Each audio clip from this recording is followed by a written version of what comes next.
ದೇವರ ಅತಿ ಪರಿಶುದ್ಧವಾದ ನಾಮಕ್ಕೆ ಸ್ತೋತ್ರವಾಗಲಿ. ಕ್ರಿಸ್ತನ ಕೃಪೆ. ಇನ್ನೊಂದು ಮುಂಜಾನೆಯಲ್ಲಿ ಈ ಉದಯ ಕಾಲದಲ್ಲಿ ನಾನು ನಿಮ್ಮೆಲ್ಲರನ್ನ ದೇವರ ವಾಕ್ಯ ಭಾಗಗಳಿಂದ ಭೇಟಿ ಮಾಡುವುದರಲ್ಲಿ ಸಂತೋಷವುಳ್ಳವನಾಗಿದ್ದೇನೆ. ಪ್ರಿಯ ದೇವ ಜನರೇ, ಮುಂಜಾನೆಯಲ್ಲಿ ದೇವರ ವಾಕ್ಯ ಆಲಿಸುತ್ತಿರುವ ನೀವೇ ಆಶೀರ್ವದಿಸಲ್ಪಟ್ಟವರು ಮತ್ತು ನಿಮಗೂ ಏನಾದರೂ ನನ್ನ ಕುಟುಂಬ ಆಶೀರ್ವದಿಸಲ್ಪಡಬೇಕು, ನನ್ನ ಸ್ನೇಹಿತರು ಆಶೀರ್ವದಿಸಲ್ಪಡಬೇಕು, ನನ್ನ ಸಂಬಂಧಿಕರು ಆಶೀರ್ವದಿಸಲ್ಪಡಬೇಕು, ನನ್ನ ಸಭೆಯವರು ಆಶೀರ್ವದಿಸಲ್ಪಡಬೇಕು ಅನ್ನುವುದಾದರೆ ಈ ವಾಕ್ಯ ಭಾಗಗಳನ್ನು ಮುಂಜಾನೆಯಲ್ಲಿ ಅವರಿಗೆ ಕಳಿಸಿ ಹೇಳ್ರಿ, ಗಾಡ್ ಬ್ಲೆಸ್ ಯುವರ್ ಡೇ. ದೇವರು ಈ ದಿನ ನಿನ್ನನ್ನು ಆಶೀರ್ವದಿಸಲಿ ಅಂತ ಈ ವಾಕ್ಯ ಭಾಗಗಳನ್ನು, ಈ ಯೂಟ್ಯೂಬ್ ಲಿಂಕ್ಗಳನ್ನು ಅವರೊಟ್ಟಿಗೆ ಶೇರ್ ಮಾಡಿ ಅವರನ್ನ ಆಶೀರ್ವದಿಸುವಂಥವರಾಗ್ರೆ. ಈ ದಿನದಲ್ಲಿ ಕರ್ತನ ವಾಕ್ಯ ನಮ್ಮೊಟ್ಟಿಗೆ ಹೀಗೆ ಮಾತನಾಡ್ತಾ ಇದೆ. ಕೀರ್ತನೆ 119ನೇ ಅಧ್ಯಾಯದ 145ನೇ ವಚನದಲ್ಲಿ, ಯೆಹೋವನೇ, ಸಂಪೂರ್ಣ ಮನಸ್ಸಿನಿಂದ ಮೊರೆ ಇಟ್ಟಿದ್ದೇನೆ, ಸದುತ್ತರವನ್ನು ದಯಪಾಲಿಸು, ನಿನ್ನ ನಿಬಂಧನೆಗಳನ್ನು ಅನುಸರಿಸುವೆನು. ಪ್ರಿಯ ದೇವ ಜನರೇ, ಕೀರ್ತನೆಗಾರನು 3 ಭಾಗವನ್ನ ಇಲ್ಲಿ ಮಾತನಾಡ್ತಾ ಇದ್ದಾರೆ. ಮೊದಲು ನಾವು ಮಾಡಬೇಕಾದಂಥ ಕಾರ್ಯ ಸಂಪೂರ್ಣ ಮನಸ್ಸಿನಿಂದ ಮೊರೆ ಇಡುವವರು ಆಗಬೇಕು. ಅಂದ್ರೆ ನಾವು ಮಾಡುವ ಪ್ರಾರ್ಥನೆ ಇದೆಯಲ್ಲ, ಅದು ಸಂಪೂರ್ಣ ಮನಸ್ಸಿನಿಂದ, ಅಂದ್ರೆ ಹೋಲ್ ಹಾರ್ಟೆಡ್ಲಿ, ತುಂಬು ಹೃದಯವಾಗಿ ನಾವು ಪ್ರಾರ್ಥಿಸಬೇಕು. ಅಂದ್ರೆ ಪ್ರಾರ್ಥಿಸುವಾಗ ಆಲೋಚನೆ ಎಲ್ಲೋ, ಚಿಂತೆ ಇನ್ನೆಲ್ಲೋ, ಹೃದಯ ಇನ್ನೆಲ್ಲೋ, ಮಾತ್ರ ಪ್ರಾರ್ಥಿಸ್ತಾ ಇದೆ, ಬಾಯಿ ಮಾತ್ರ ಪ್ರಾರ್ಥಿಸ್ತಾ ಇದೆ ಅಂದ್ರೆ ಅದು ಪ್ರಾರ್ಥನೆ ಅಲ್ಲ. ಪ್ರಾರ್ಥಿಸುವಾಗ ಏನಾದರೂ ದೇವರ ಬಳಿ ಮೊರೆ ಇಡುವಾಗ ಸಂಪೂರ್ಣ ಮನಸ್ಸಿನಿಂದ ಮೊರೆ ಇಡಬೇಕು, ಮೊದಲನೇದು. ಎರಡನೇದು, ಸದುತ್ತರವನ್ನ ದಯಪಾಲಿಸು.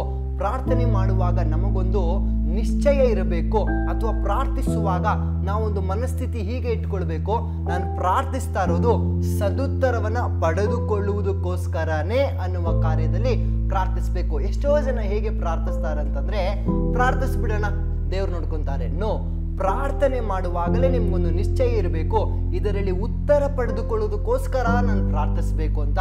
ಅಯ್ಯೋ, ಅವ್ರು ಹೇಳಿದ್ರು ಪ್ರೇಯರ್ ಮಾಡು ಅಂತ, ಮಾಡೋಣ ಬಿಡು. ಅಯ್ಯೋ, ಅವ್ರು ಯಾವಾಗಲೂ ಪ್ರೇಯರ್ ಮಾಡು ಅಂತಾನೆ ಹೇಳ್ತಾರೆ, ಅದು ಒಂದು ಮಾಡ್ಬಿಡೋಣ ಬಿಡು. ಹೀಗಲ್ಲ, ನೀವು ಪ್ರಾರ್ಥಿಸುವಾಗ ಸಂಪೂರ್ಣ ಮನಸ್ಸಿನಿಂದ ಪ್ರಾರ್ಥಿಸಿ ಸದುತ್ತರವನ್ನ ಪಡೆದುಕೊಳ್ಳುವುದಕ್ಕೋಸ್ಕರ ಪ್ರಾರ್ಥಿಸಬೇಕು. ಹೀಗೆ ಮಾಡಿದ ನಂತರ 3ನೇ ಭಾಗ ಏನೆಂದರೆ, ಆತನ ಆಜ್ಞೆಗಳನ್ನ ಅನುಸರಿಸುವವರು ನಾವಾಗಬೇಕು. ಬರೀ ಪ್ರೇಯರ್ ಮಾಡಿದ್ರೆ ಸಾಕಾ ಬ್ರದರ್? ಇಲ್ಲ, ಪ್ರಾರ್ಥನೆ ಜೊತೆಗೆ ವಾಕ್ಯವನ್ನು ಅನುಸರಿಸುವವರು ನಾವಾಗಬೇಕು. ಯಾಕೆಂದ್ರೆ ನೀವು ಮಾಡುವ ಪ್ರಾರ್ಥನೆ ಅದು ಕರ್ತನ ಸನ್ನಿಧಾನದಲ್ಲಿ ಹೋಗಿ ಮುಟ್ಟಿ ಆ ಪ್ರಾರ್ಥನೆಗೆ ಸದುತ್ತರ ಬರುವ ತನಕ ನಿಮ್ಮ ಮನಸ್ಸು, ನಿಮ್ಮ ತಿಳುವಳಿಕೆ, ಜ್ಞಾನಕ್ಕೆ ಬೇಕಾದ ಮಾರ್ಗದರ್ಶನಗಳನ್ನ ಹೇಳಿಕೊಡುವ ವಾಕ್ಯಗಳಿದೆ ಅಲ್ಲ, ಆ ವಾಕ್ಯಗಳನ್ನ ನೀವು ಅನುಸರಿಸುವವರು ಆಗಲೇಬೇಕು. ಪ್ರಾರ್ಥನೆ ಮಾಡಿದ್ದೀನಲ್ಲ, ವಾಕ್ಯನೂ ಯಾಕೆ ಓದಬೇಕು, ಆಜ್ಞೆಗಳನ್ನು ಯಾಕೆ ಅನುಸರಿಸಬೇಕು ಅಂತ ಪ್ರಶ್ನಿಸುವುದಾದ್ರೆ ನಾನು ಹೀಗೆ ಹೇಳ್ತೀನಿ ಕೇಳ್ರಿ, ಬರೀ ಪ್ರಾರ್ಥಿಸಿರುವುದು ಅದು ನೀವು ದೇವರಿಗೆ ಹೇಳಿದ ಕಾರ್ಯ, ಆದರೆ ಆಜ್ಞೆಗಳನ್ನು ಅನುಸರಿಸುವಂತಿರುವುದು ಅದು ದೇವರು ನಿಮಗೆ ಹೇಳುವ ಕಾರ್ಯ. ಈ ಎರಡೂ ಟಾಸ್ಕ್ ಕಂಪ್ಲೀಟ್ ಆದ್ರೆ ತಾನೇ ನಿಮ್ಮ ಪ್ರಾರ್ಥನೆಗಳಿಗೆ ಉತ್ತರ ಬರುವಂಥದ್ದು.